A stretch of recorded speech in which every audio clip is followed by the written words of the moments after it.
Bueno, para todos los participantes, bienvenidos. Les voy a pedir, por favor, que cierren su micrófono. Si tienen alguna duda, alguna pregunta, por favor, escríbanla en el chat. Nosotros se la hacemos hacer llegar aquí a Guillermo. Igual a la gente que nos está viendo por redes, ya saben, nos lo comunican y se lo hacemos llegar. Y bueno, Luis, te dejo para que presentes a Guillermo. Perfecto. Y yo tengo el placer de presentar al doctor Guillermo de Witt.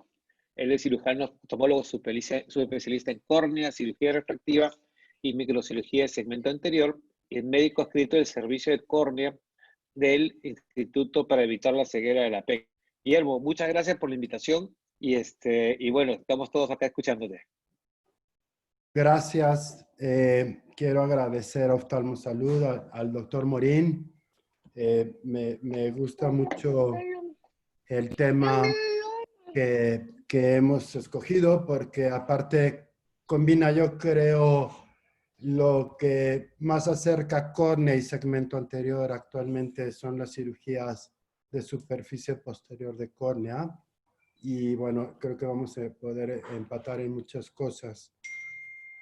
Quiero empezar mi plática pues enlistando a las personas a los que se debe este trabajo, empezando por el doctor Everardo Hernández Quintela, el cual ha dejado ya la jefatura del servicio y bueno, ahora soy yo desde enero y le quiero agradecer que bueno, realmente dejó un servicio en muy buenas posiciones.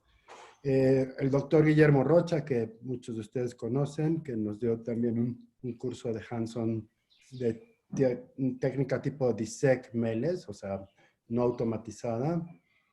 Al doctor Yassin Daoud y al doctor Ashley Behrens de Johns Hopkins, que también nos hicieron un favor de venir a nuestro hospital a dar un curso hands-on bastante ilustrativo. Y al doctor Eric Abdullayev de Lionside Bank, quien me ha entrenado a prepararme tanto en el corte y preparación del tejido de DESAEC, como en otras técnicas que creo que les voy a mostrar en un momento. Perfecto, muchas gracias. Ahí si quieres si gustas ya empezar a compartir ya la pantalla. ¿Me oyen o no? Sí, sí te escuchamos. No hace falta que compartas ahí la pantalla, la presentación. No estaba compartida, perdón. Déjame. No. Te escuchamos todo, pero no vimos la foto ahí de Guillermo Rocha, por ejemplo.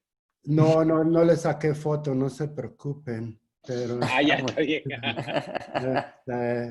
Acá compartir pantalla, disculpen. Y no te estamos viendo tampoco. Sí, no es que no me importa que me vean, pero pantalla sí sería buena. Gracias. Entonces acá. Ahí va. Creo que ahí estamos mejor, ¿no? Ahí va. Perdón. Pero Esto no era. aparece. Miren, sin fotos. Ahora sí, ya está. Ahí está, perfecto. Estamos bien.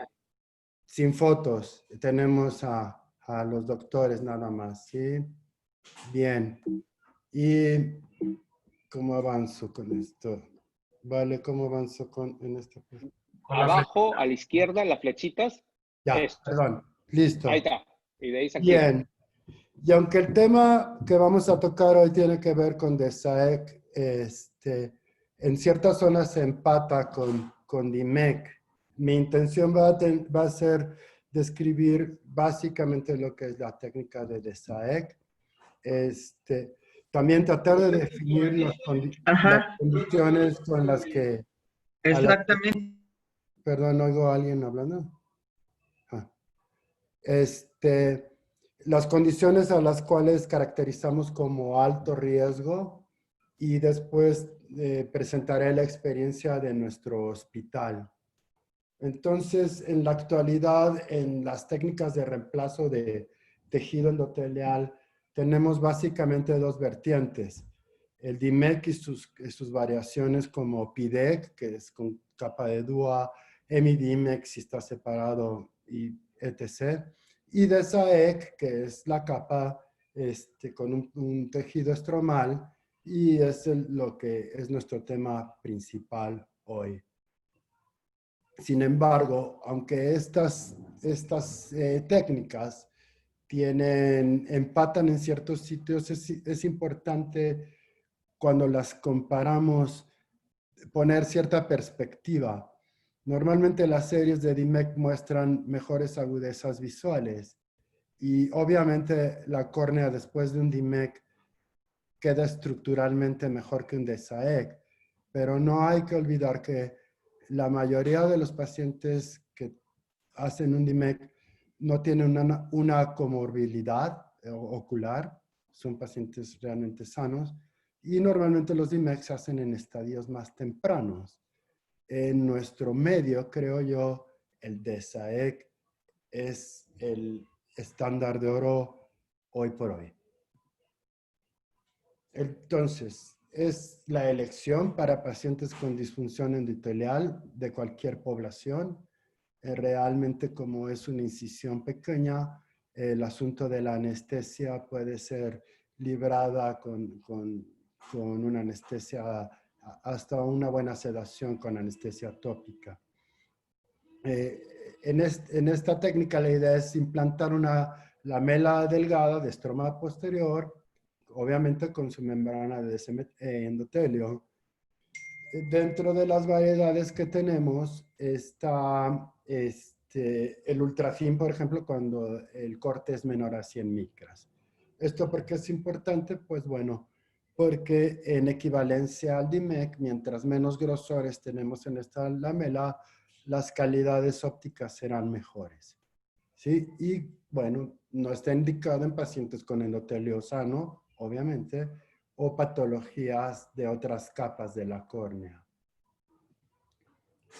Las indicaciones son todas las distrofias endoteliales, como el Fuchs o el CHED, y todas las descompensaciones corneales secundarias que pueden ser de pseudofaquia, trauma. En nuestro caso en específico, en nuestra población, tenemos mucha concomitancia con los pacientes con cirugías de drenaje de glaucoma. Síndrome iridocorneal es una entidad un poco rara, pero es un caso que se puede intentar un trasplante endotelial. Y tiene también un campo importante en lo que es un trasplante que muere de anciano, digamos una falla primaria crónica en donde tuvimos durante mucho tiempo una queratoplastia penetrante funcional y que al perecer este endotelio tenemos la opción de hacer un segundo trasplante, lo cual no es hoy en día muy recomendable, o una cirugía mucho menos invasiva. Contraindicaciones, bueno, patologías de otra capa de la córnea. Bien, ¿cuáles son las principales complicaciones postoperatorias de esta cirugía en específico, de este paradigma? La más importante y la que la define es la luxación del injerto. Hay clasificaciones de completas, parciales, etc., pero podemos hablar básicamente de un injerto libre en cámara anterior después de un evento quirúrgico. La falla primaria se asemeja un poco a la definición de una queratoplastia penetrante, porque una falla primaria en esta técnica puede venir desde la preparación de tejido o la manipulación transquirúrgica. Sin embargo, tiene una relevancia primordial la luxación del injerto en la falla primaria. El glaucoma es una posibilidad, sin embargo, estamos hablando tal vez de bloqueos angulares, ya que este método realmente es el menos invasivo a la arquitectura del ángulo, mucho menos que una penetrante. Crecimiento epitelial interno es una posibilidad, sobre todo cuando hacemos incisiones tipo venting o apuñalamientos en la córnea, pero realmente es una complicación más reportada rara. Opacificación de la interfase es común y más en pacientes que han tenido historia inflamatoria. Los rechazos del injerto también se presentan en este tipo de cirugía. Sin embargo, la tasa es mucho menor que en una queratoplastia penetrante. Con respecto a las infecciones de interfase, el paradigma ahorita más peculiar es en DIMEX preparados, siembras de cándida. Realmente en DESAEC no ha habido mucho más estadística, más allá que cualquier cirugía de segmento anterior. Entonces, las ventajas que tiene una cirugía endotelial sobre una penetrante es que la recuperación es más rápida porque la incisión es más pequeña. El transquirúrgico y el postquirúrgico es más seguro. La agudeza promedio es mejor si no hay comorbilidades. La pérdida endotelial es mucho mayor en una queratoplastia penetrante y en el DIMEC es un poco más bien gradual. Los resultados refractivos son mejores porque la superficie anterior de la córnea se respeta y, como les decía antes, la integridad del globo ocular, traumatismos, etc. En cuanto a resultados refractivos, mejores astigmatismos definitivamente y algún cambio hipermetrópico dependiendo del grosor de la lamela, el cual se compensa sobre todo en situaciones donde vamos a hacer cirugía de cristalino concomitante. ¿Qué es entonces para nosotros un DESAEC de alto riesgo? Es un caso en el cual el paciente tiene ciertas características que comprometen tanto el transquirúrgico como el resultado de la cirugía. Y es un grupo de pacientes muy especial que requiere cierto manejo. Dentro de las características de alto riesgo que hemos estudiado están las anomalías en el cristalino.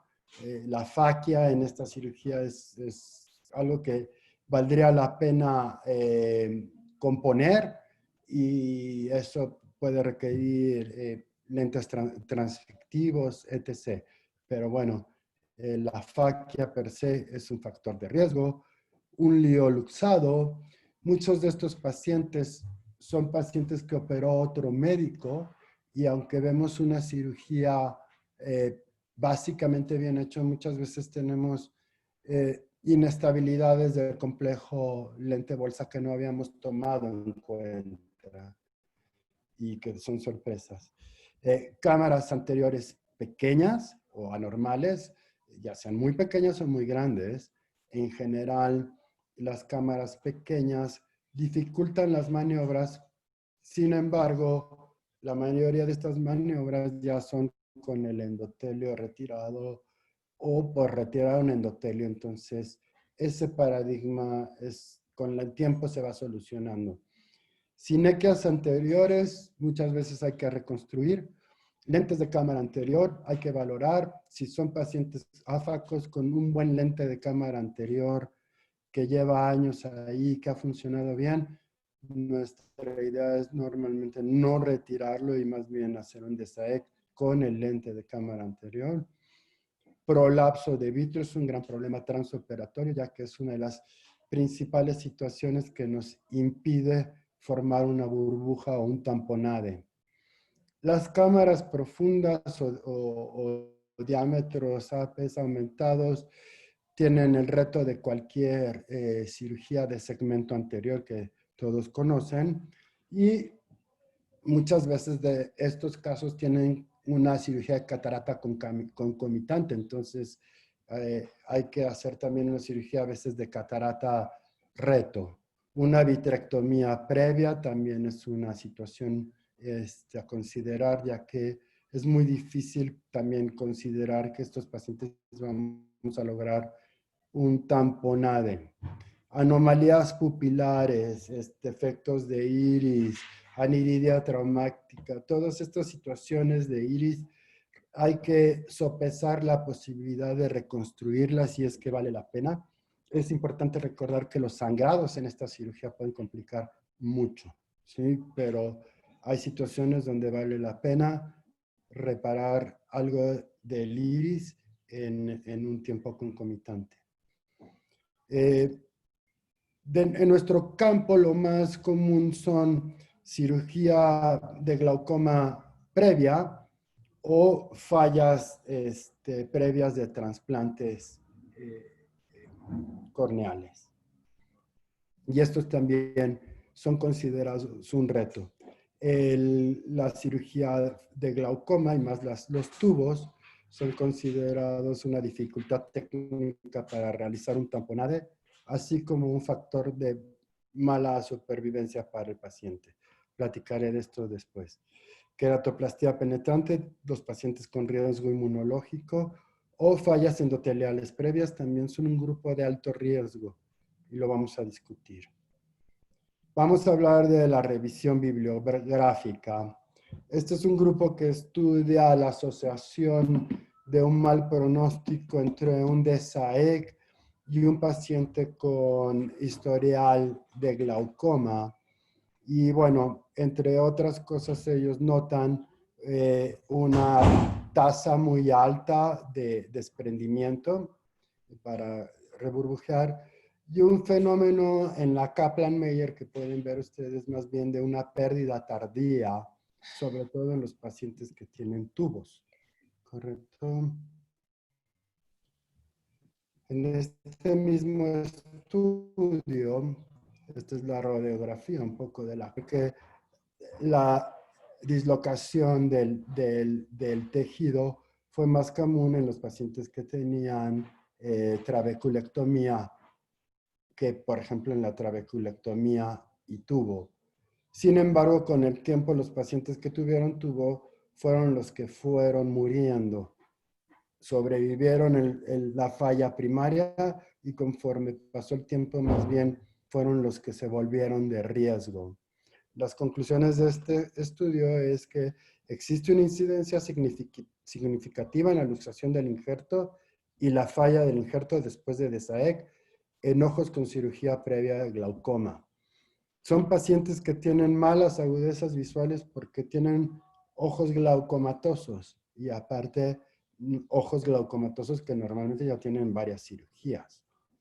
Y debemos considerar complicaciones postoperatorias más comunes en estos pacientes como la luxación del tejido, la falla secundaria o crónica y la posibilidad de elevar una presión previamente en peligro.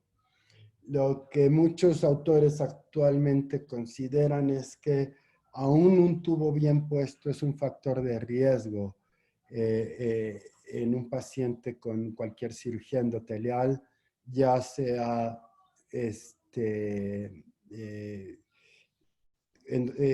un DMEC o un DSAEC. Ahí no hay diferencia. En este estudio comparan la cirugía concomitante de lo que llamamos un poco reconstrucción de segmento anterior, que incluye reparaciones de afaquia, intercambios de lentes, maniobras en segmento anterior aparte de el DSAEC. Obviamente una cirugía de catarata con lente intraocular no es considerado un factor de riesgo, pero sí un retiro de un lente, un recambio de un lente, una vitrectomía, todas estas situaciones. Y bueno, encontraron que eran más comunes las complicaciones en los pacientes que no había que maniobrar el segmento. Y bueno, este es un interesante artículo donde sugieren una sutura transfictiva a través de un DSAEC en caso de que exista necesidad de fijarlo. Y bueno, parece que son seguras. Ahora voy a comentar nuestra experiencia. Es algo que nosotros usamos mucho. Bien. Nosotros somos, como les he explicado, un hospital escuela y hemos logrado una serie importante de trasplantes endoteliales en nuestro medio. Y esto ha sido gracias a todos estos cursos que hemos tomado. tenemos los retos de cualquier país de Latinoamérica. Nuestros bancos, por ejemplo, para nosotros que normalmente cortamos el 80% de nuestros tejidos para abaratar costos, no lo podemos hacer con nuestros propios tejidos que son muy económicos porque los bancos mexicanos no tienen la cultura de mandar un anillo corneoescleral amplio necesario para montar en una cámara anterior y poder cortar un DESAEC. Entonces, ahí no podemos juntar el hambre con las ganas de comer, tristemente. Normalmente cuando cortamos nuestro tejido, es un tejido norteamericano y lo que ahorramos es el corte del tejido norteamericano. Y ahorramos eso cuando todo sale bien. Cuando uno asume el precio de preparar su propio tejido, como en este caso, este paciente es un paciente que íbamos a preparar el tejido para un DESAEC. Pueden ver las marcas en el lado epitelial, pero bueno, tuvo un corte incompleto y ya no es posible hacer un DESAEC. Y lo que voy a intentar aquí, o lo que se hizo fue recuperar este tejido para todavía poder lograr un trasplante endotelial. Lo primero que voy a pasar fue una burbuja tipo 1. Y eso lo estoy procurando o promoviendo. Es una burbuja tipo 2 que se empieza a formar aquí en su cuadrante inferior. Cuesta mucho trabajo, lo estoy haciendo con Optisol. Varias burbujas mixtas en el centro, pero no logran desprender. Voy a adelantar un poco. Hay que ir rebuscando el plano quirúrgico para, a ver si no se traba, creo que no se va a trabar. Se frenó, lo voy a mover manual. Entonces lo que vamos haciendo es ampliando una ampolla. Sabemos que esto es una burbuja tipo 2 porque está llegando a la periferia. Miren cómo está aquí, parece que corre. Entonces estamos extendiendo la burbuja a la periferia. Y ahí pueden ver abajo de la burbuja 2 todavía se ve la concavidad de la burbuja 1. Después de esto, drenamos la burbuja. Se volvió a trabar. Trepanamos. Voy a ver si corre por sí mismo. Este video y las 3 siguientes diapositivas las tuve que recuperar, entonces son los menos trabajados y me disculpo por ello, pero bien, voy a continuar. Una vez preparado el tejido, trepanado, se monta en un cartucho. La cirugía fue el retiro de un lente fáquico. Este es un nubita puesto al ángulo. Realmente no está bien puesto en el ángulo. Hubo que retirarlo. Voy a ver si corre ahí porque lo hizo muy bien. Este es el becario 1 retirando el nubita. Y sí, la maniobra era muy buena, pero ya que logra retirar el nubita, termina siendo una facoemulsificación sin problema. Y el caso termina con el DIMEC de este tejido que logramos rescatar.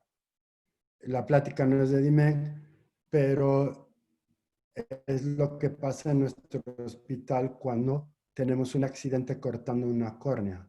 Tenemos que cambiar de paciente y de tejido. Bien.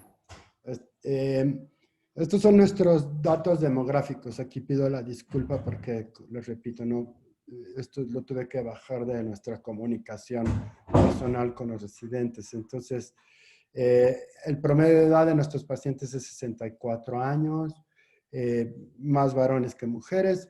Nuestro diagnóstico primario es el implante de una válvula de AMED, seguido de la necesidad de un implante de válvula de Ahmed más un DESAEC en normalmente una cirugía filtrante previa.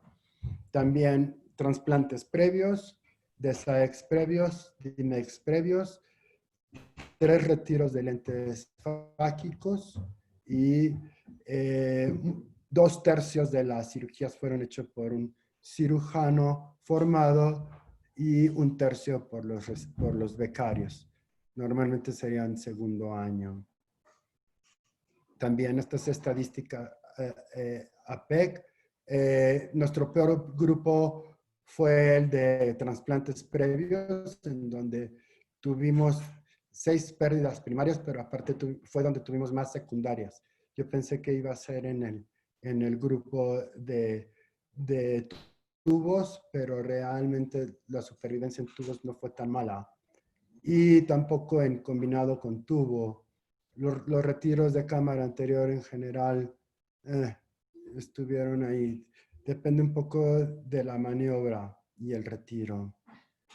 Este es nuestro grupo por grupos de edad, en donde vemos, bueno, que tenemos pacientes muy, muy enfermos inicialmente, ¿no?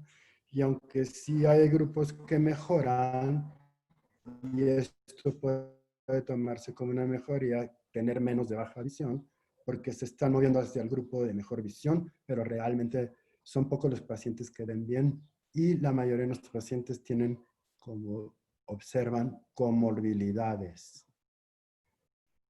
¿Cuál es la ruta de nuestros pacientes? ¿Cómo les fue? Bueno, de estos 34 de riesgo, 12 tuvieron falla primaria, de los cuales 2 fueron a trasplante penetrante.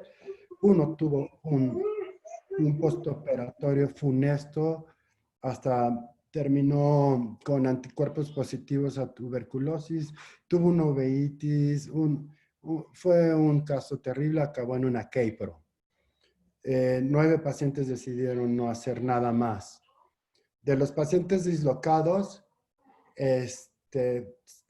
todos fueron reburbujeados y 3, y de estos reburbujeados normalmente resuturábamos o suturábamos la lamela.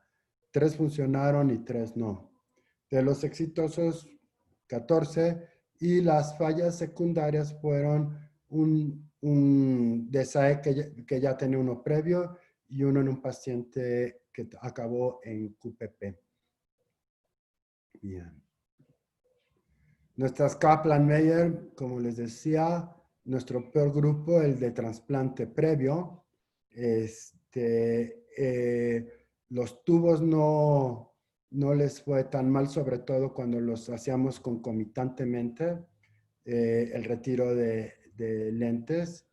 Y lo que comentábamos, abajo del promedio general, los pacientes con trasplantes de cualquier tipo previo. Que revisando la literatura también es común, no es un hallazgo raro.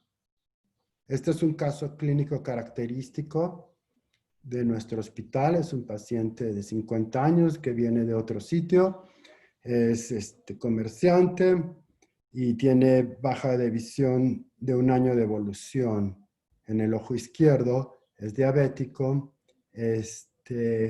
tiene antecedentes de glaucoma absoluto en el ojo izquierdo, avanzado en el ojo izquierdo, perdón, absoluto ojo derecho y avanzado ojo izquierdo. Tiene una historia de catarata con lente intraocular, implante de válvula MED hace 5 años, ojo único.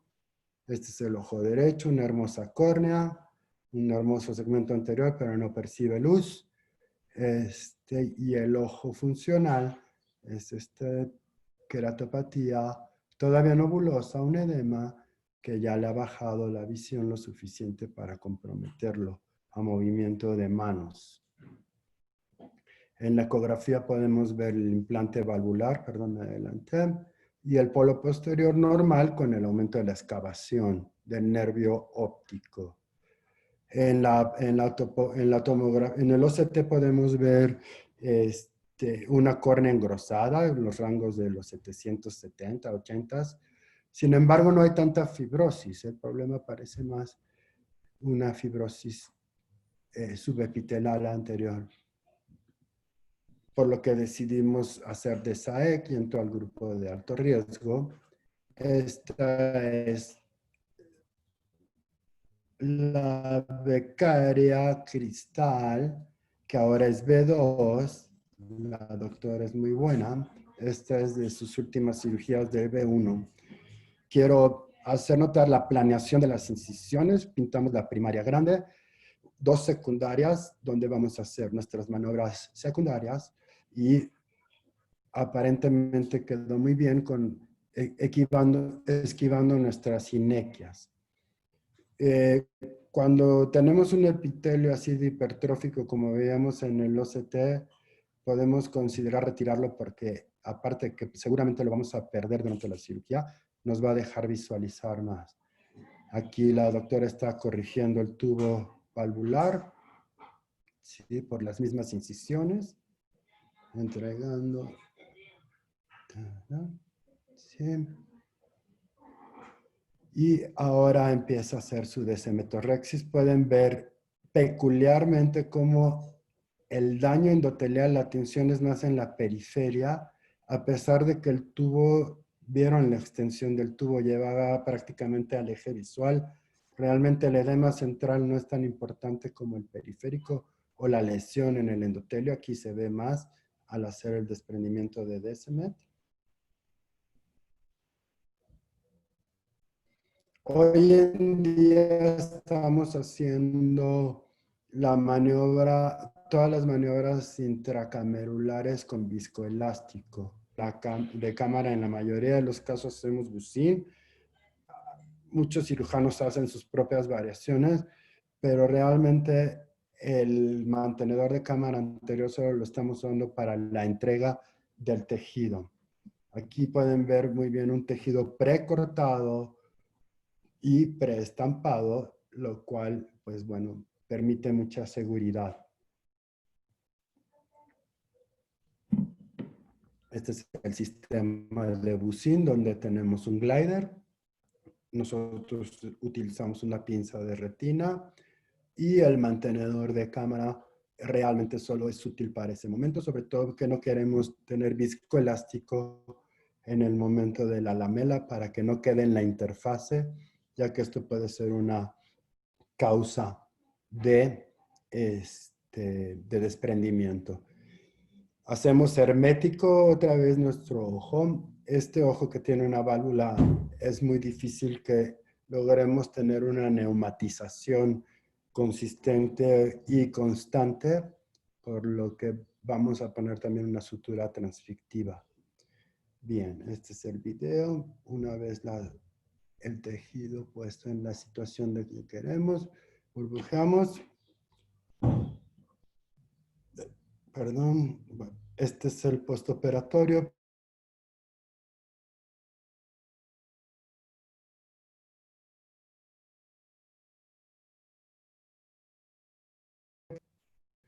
Con un tratamiento muy estándar. Tenemos el OCT de control. Vemos que la córnea está en 114 la donación, lo cual es bueno, porque seguramente con el paso de los días irá adelgazando un poco más. Este paciente también es pre-COVID, entonces solo tiene 2 semanas de seguimiento, ya que regresó a Tijuana. Y este es el seguimiento, perdón, si la lamela llegó a 80 micras en la parte central. Y bueno, ya podemos ver primero que el tubo ya no está tan prominente y ha respondido bien. Este es un caso también de esa época, de hecho es mi último caso pre-COVID y es un caso muy difícil de nuestro propio servicio, donde tenemos aquí un implante muy, muy grueso, no hubiera funcionado, en una cirugía de FACO complicada también, con una inestabilidad en el lente intraocular. Entonces, este paciente tuvimos que entrar a hacer una reparación.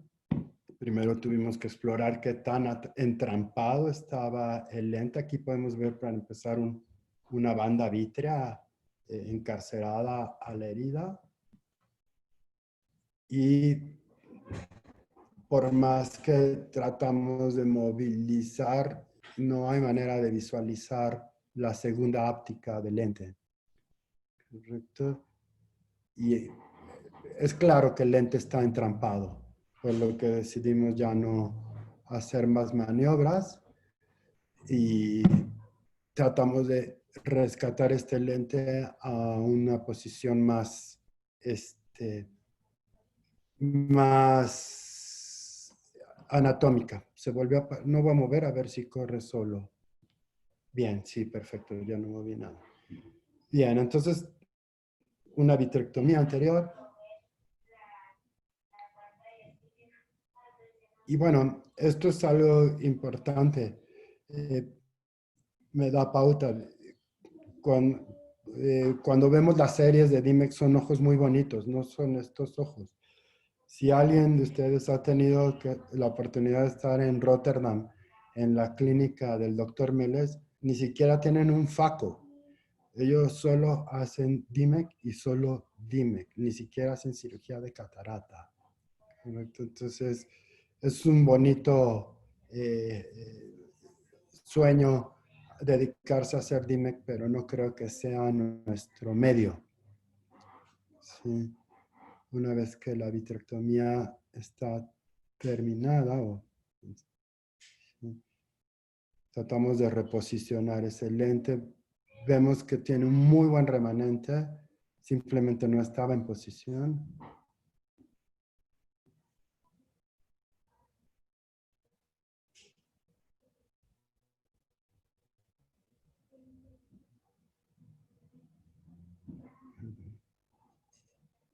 Vamos a desentrampar el óptica y el lente inmediatamente tiene otro comportamiento. ¿Lo observan?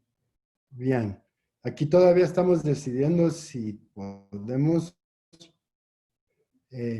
injertar una lamela en este ojo con esta pérdida de vitrio y etc. Para empezar tenemos que reparar el tubo valvular que también está en una mala posición. Sin embargo, en las maniobras el ojo presenta estabilidad, por lo que decidimos continuar.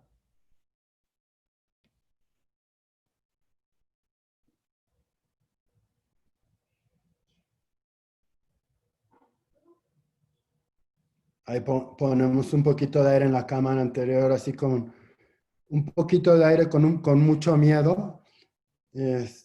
Y vemos cómo se comporta el lente. En este momento podríamos tener un accidente. Y más si pensamos que parte de esta cirugía requiere un tamponade de más de 40 milímetros de mercurio por algún tiempo. Entonces, en esta cámara anterior sería algo riesgoso. Cerramos más la pupila, nos aseguramos que no haya vitrio en la herida.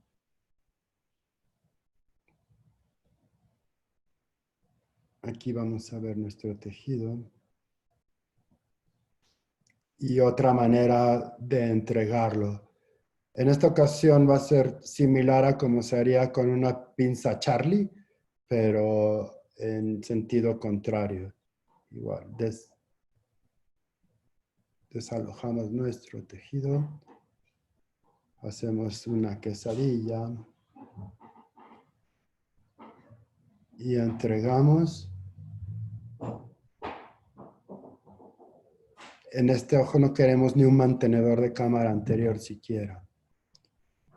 Bien. Posicionamos el tejido en donde lo deseamos. Neumatizamos un poco la cámara para poderlo colocar donde nosotros queremos que quede. Y se hace una sutura transfictiva. Esta es córnea, tejido, córnea, salida.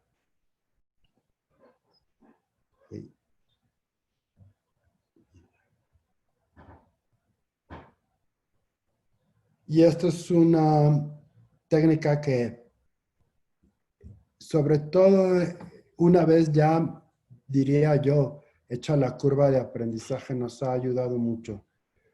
Tuvimos unos pacientes que en nuestra estadística no funcionó, pero yo creo que no fue por la sutura en sí, sino por el daño que ya había previo. ¿Sí? Y bueno, al final la sutura solo se pone a cerrar y nada más. No hay necesidad de tensión. Aquí lo que va a coaptar el tejido va a ser la bomba. Aquí ya podemos ver el tejido en buena posición, el lente con un buen reflejo, un buen espacio en la cámara anterior. Y bueno, esos serán casos ejemplares de nuestro equipo, de nuestro servicio.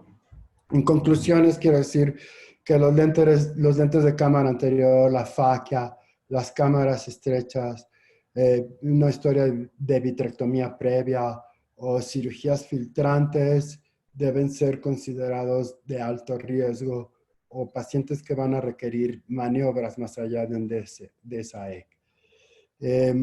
Son estos ojos que están en alto riesgo de luxación. Hay que buscar medidas para contrarrestarlo. Se habla de suturar la luz del tubo o llenar la válvula de viscoelástico. En general, sí hay muchas maneras tanto de hacer un DSAEC como de acotar estos problemas. La idea es evitar en lo más que se puede la dislocación del injerto, la mayor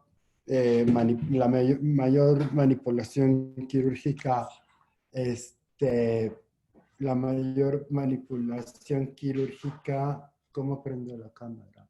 A ver, va en un mejor resultado y gracias. A ver, me piden que prenda la Es abajo a tu cámara. izquierda. Y abajo a tu Abajo, izquierda, perdón. Guillermo, y Ahí está ahí va a salir la camarita. Uy, acá. Sí, por favor, ayúdame. Ah, ya. Estaba arriba. Gracias. Ahí está, Bien. Guillermo, muchas gracias. Ha sido completa. Mira, algunas preguntas. Mm, Sí, primero, cuéntame algo. ¿El tejido lo cortan ustedes en forma manual bajo la técnica clásica de Meles o utilizan microquerátomo? ¿Qué es lo que hacen en su servicio? Microquerátomo de Moria, Luis, y la Ajá. técnica que hacemos, usamos una jeringa de 30 para hipertensar y compactar el tejido. Dejamos una hipertensión en la cámara anterior artificial durante 2 o 3 minutos y ya que usamos la placa de 350 y el 80% de nuestros DSAEX los cortamos nosotros.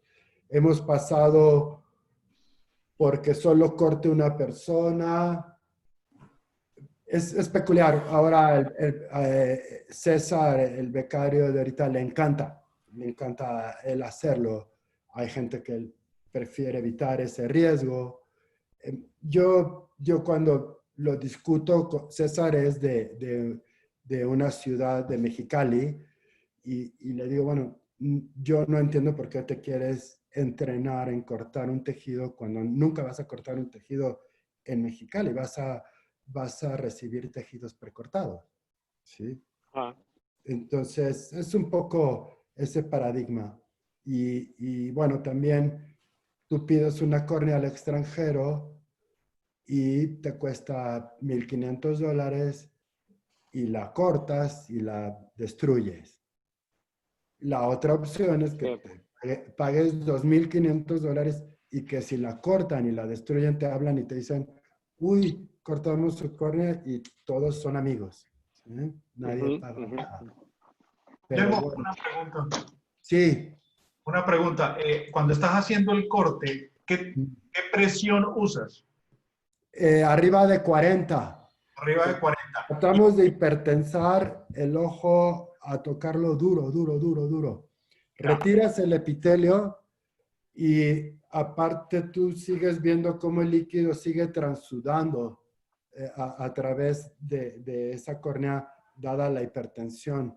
Pero sí, esa técnica me la enseñó el doctor Abdullayev y en general creo que ha sido muy consistente en lograr buenos cortes. ¿Y cómo haces para determinar qué cabeza colocar? Digamos, Siempre pongo 350. siempre. Siempre. ¿Hacen una paquimetría previa al corte? Fíjate que en diciembre, hace una Navidad, nos regalaron 100 córneas. Hicimos 100 trasplantes en 3 días, de los cuales fueron 20 de SAEX que cortamos nosotros. Hicimos paqui pre, paqui post, no obtuvimos ningún resultado replicable. No hubo, también no teníamos un paquímetro tan de alta Exacto. tecnología, pero realmente no creo que sea tan importante. En realidad, sí es bueno tener un tejido delgado, pero yo creo que es más importante ser consistente. Consistente si decidiste que vas a tomar ese camino, ¿no?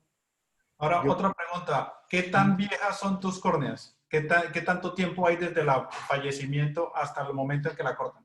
No, misma situación que un penetrante, no más de 12 días idealmente. Perfecto. En ocasiones es común que el banco nos busque porque ya tiene un DSAE cortado que alguien se retracta y le quedan 3 o 4 días, ¿sí? Y saben que nosotros siempre los aceptamos. Yo tengo una pregunta, Guillermo. La primera, ¿a quién le pediste, a quién hiciste la cartita de Navidad para que te regalaran 100 córneas? Para yo también hacer esa es lo más importante. Fuera de eso, mira, aquí hay una pregunta que dice, ¿cuál es el tipo de, qué tip nos darías para al momento que tú estás suturando no genere pliegues el tejido? Con la sutura transfixiante. Exactamente. Sí, yo te diría que primero en la sutura transfictiva coloca tu tejido donde piensas que es la situación ideal. A veces en la misma entrada se pierde la burbuja y hasta puedes usar la sutura para reacomodar. Okay. Yo lo que le digo a mis residentes es que, a mis becarios, es que tienen que tomar el escalón y la sutura es al llegue. Tú realmente, esa sutura, imagina que más bien que es un LASIK. Lo que va a acomodar el tejido es la bomba y la funcionalidad del tejido. La sutura solo te va a dar una permanencia y un contacto que va a ayudar a esto. La sutura la dejamos 5 días. Y ¿Cuántos puntos pones en los de alto riesgo? Uno. Al principio pusimos 2 y 3, pero cuando la cámara iba formando hacías un efecto de tienda de campaña y el segundo punto despegaba el primero por la tensión. Entonces decidimos poner solo uno y el aire. Siempre dejamos el aire aunque no haya condiciones. Y y el pliegue realmente el pliegue es batirlo. Esta sutura transfictiva funciona como una incisión tipo venting. Por ahí drena el líquido que está en la interfase también. Ajá. Entonces también tiene ese efecto. Y hay un comentario sobre esa sutura. De pronto lo que estaban preguntando es al tener la sutura transfixiante, como es solamente una sutura, no hay ninguna tensión del injerto. Sí, no. Entonces solamente la tensión es desde el punto y por eso no se genera ningún pliegue. Simplemente al distribuir la burbuja de manera equilibrada se va a organizar la córnea por sí sola. Yo creo que los pliegues que viste no son secundarios a la sutura. Son los pliegues que normalmente tienes en un DSAE. Hola, Guillermo, te felicito también porque has mostrado lo que es la realidad de un hospital escuela. O sea, los casos Claro. que presentas son los casos reales. son los casos que llegan, ¿sí? Y que muchas veces llegan ya en últimos estadios y que son lo que tú muestras, realmente muy difíciles de manejar. Te felicito por eso, de verdad. No son las cataratas del 2025, estas son las cataratas negras, pero en la córnea. Esas no me llegan, Luis. A mí me llegan estas. Sí. No, Una pregunta más. Sí, ya en estos momentos, sí, José, perdón, Guillermo, mira, una pregunta. Tú, en estos momentos, tú ya dirías, ya te sientes confiado para que tus cirugías de DISEC, ¿sí? ¿Las cortes tú mismo o todavía en casos especiales la pides recortada? No, te lo voy a poner distinto, Luis. Cualquier persona que intenta cortar un DISEC en el hospital, o estoy yo o está Enrique de la Torre. Sí, y ese es el caso. Cuando yo hago un privado, ni de milagro, algún día le corté una a Everardo Hernández y acabando dije, ¿para qué hice eso? No me, o sea, ¿qué ganas de sufrir? El paciente podía pagar precortado. Dije, de veras, qué ganas ¿no? Mira, es la misma experiencia. Nosotros tenemos 3 diferentes cámaras artificiales, ¿ya? La de Boria, la FL7 y la de Zimmer, ¿ya? Y efectivamente precortábamos el tejido hasta que siempre te va a salir una o 2 malas. No hay manera que te salves muchas veces, ¿no? Y perdiste un tejido que es difícil normalmente de conseguirlos, ¿sí? Y las precortadas, como tú dices, cuando uno pide una precortada, lógico, te cuesta más, pero si se malogra, ellos te dan otra, o sea, tú no asumes ese gasto, ¿no? Y encima te das el lujo de pedir, ¿quieres ultrafina o no? Y ellos ya verán cómo la hacen y te mandan ultrafinas, inclusive hasta de 100 micras. Sí, marcadas y todo listo, o sea, yo creo que también comparto de hecho, lo tuyo. Te las pueden mandar en inyector.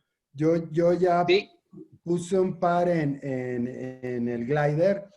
No me gustó. Realmente no me gustaron. No creo. Así como en un DIMEC que te lo mandan precortado, prepintado y preestampado,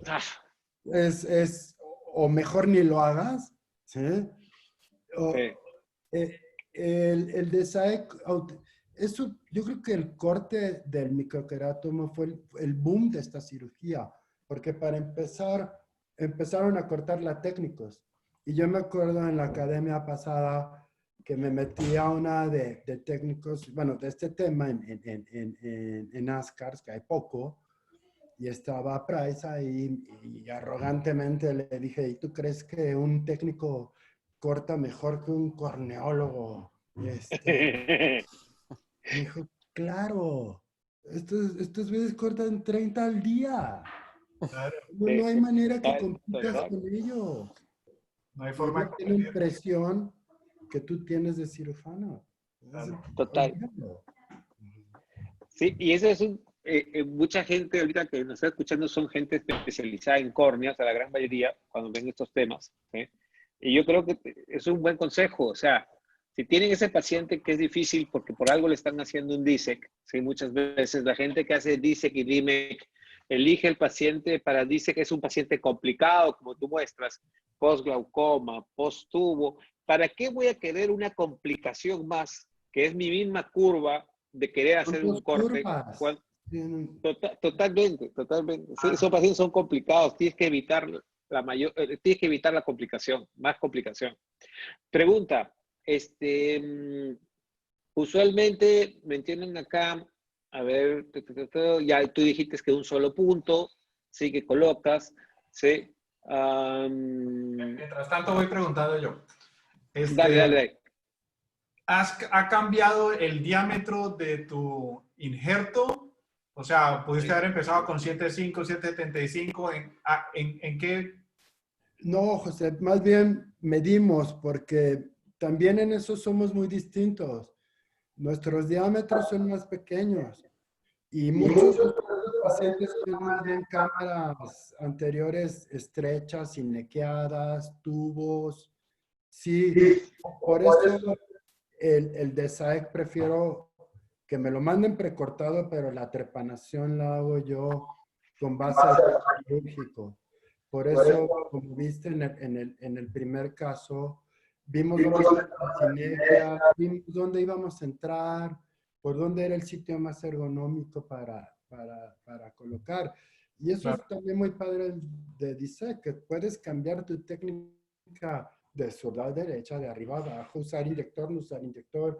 Lo importante es que entregues un tejido lo menos traumatizado Claro. en el segmento anterior, ¿no? Pero sí, te diría más importantes son las de cemetorrexis y son más importantes en DIMEX. En DESAEX Sí. no son tan cruciales. Si en un DIMEX si tienes un overlap, ahí sí puedes tener un problema de desprendimiento. Por eso las rexis en estos pacientes no son tan cruciales y aparte muchas veces vienen con un complejo inflamatorio, una membrana, muchas veces tengo varios casos que haciendo la de cemetorrexis atrapa una membrana y se abre mágicamente el ángulo. Así digo, ya hasta el glaucoma curó, ¿no? Son ojos muy mórbidos. Son ojos muy mórbidos en general. Excelente. Y creo que ese es el rol del Está bueno. y por eso sigue siendo en nuestro medio el estándar de oro definitivamente. Sí, total, son situaciones entendibles. ¿Alguna pregunta más tienes, José? Ahí que has visto por el chat o por el Creo que la gente que mandó YouTube. Ok. Oye, hay una pregunta ahí yo pienso que Joaquín Rincón le voy a preguntar por algo específico o te debe tener un paciente con esos.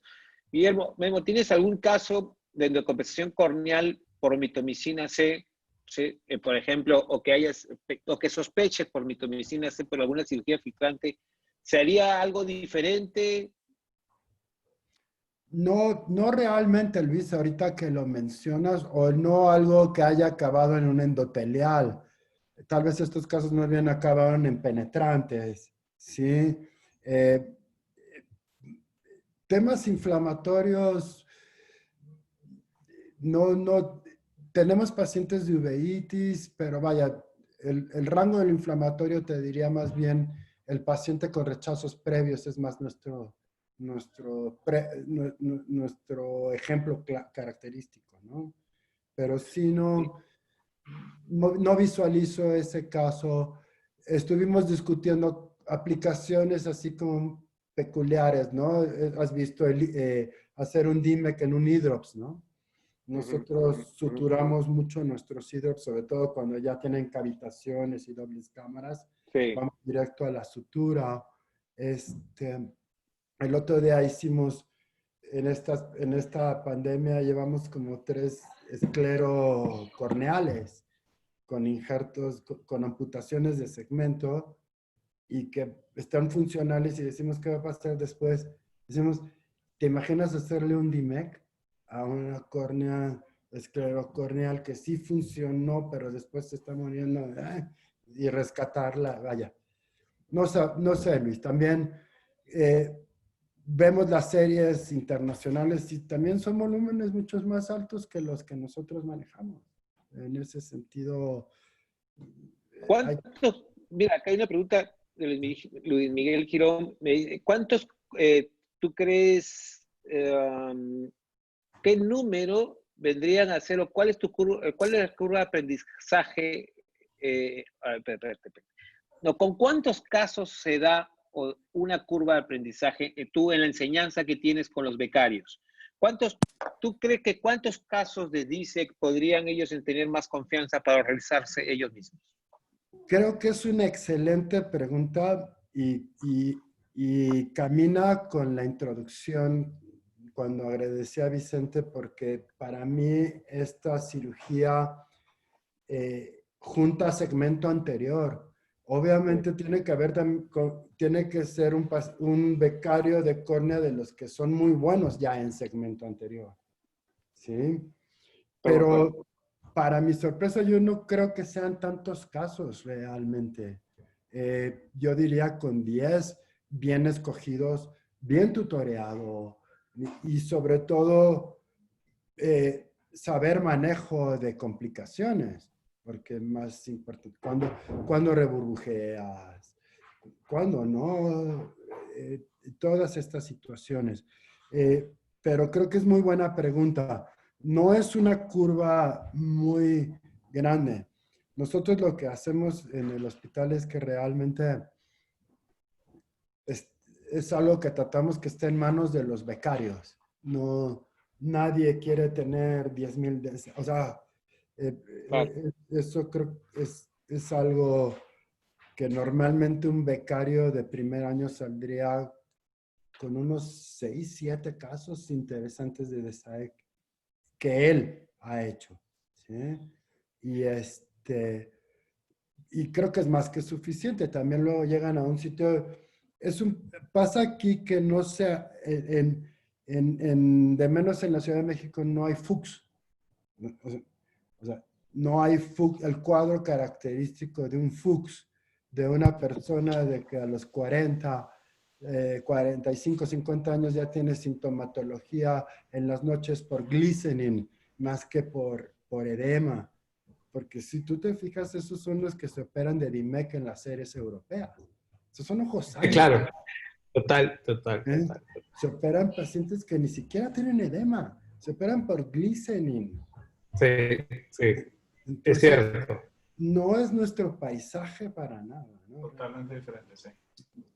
Entonces, Estamos totalmente de acuerdo. Yo creo que esa pregunta fue muy buena porque mucha gente puede pensar que para hacer un DISTE tengo que hacer unos 60 casos, 70 casos para aprender y no es verdad. Es cierto. Pero pienso yo que sí. Es ponerle una técnica muy estándar para que todos empiecen con Bucin. Si ya alguien se quiere pasar a Charlie, ya eso será cuestión de cada quien. Pero en general, la línea de nuestro departamento es Bucin. Porque aparte haces un esquema, pues es como enseñar a alguien en cualquier cirugía, ¿no? O sea, si le enseñas 4 variedades, no va a tener un camino claro, ¿no? Bueno. Está bien, está muy bien. En realidad, hoy, Memo, muchas gracias por la charla. Hemos abusado un poco de ti, pero ha sido muy bueno. Y de verdad, esperamos tenerte pronto otra vez. Vicente, ¿alguna cosa? No, pues agradecer a Guillermo por estar con nosotros. Excelente charla, bastante interesante, Guillermo, como siempre. Un aplauso para... Claro, sí. Muchas gracias. Gracias, Guillermo. Al contrario, yo les agradezco. Gracias, Guillermo. Les agradezco mucho la invitación. Realmente soy un admirador de su país. Conozco el norte, conozco Lima. Soy adicto a los ceviches.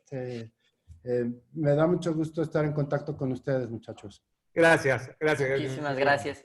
Y bueno, hacerles recordar, el día de mañana va a estar con nosotros el doctor Arturo Chayet, que tiene una plática también bastante interesante que se llama Lente Ajustable por Luz. No se la vayan a perder, va a estar muy buena. Así es de que nos vemos mañana y muchas gracias, Guillermo, nuevamente por estar con nosotros. Hasta luego. Nos vemos. Bueno, chicos, gracias. Muchas gracias desde Bucaramanga. Eso. Chao, Lucho. Chao, hombre. Gracias. Cuídense. Me alegra saludarlos. Bueno. Chao.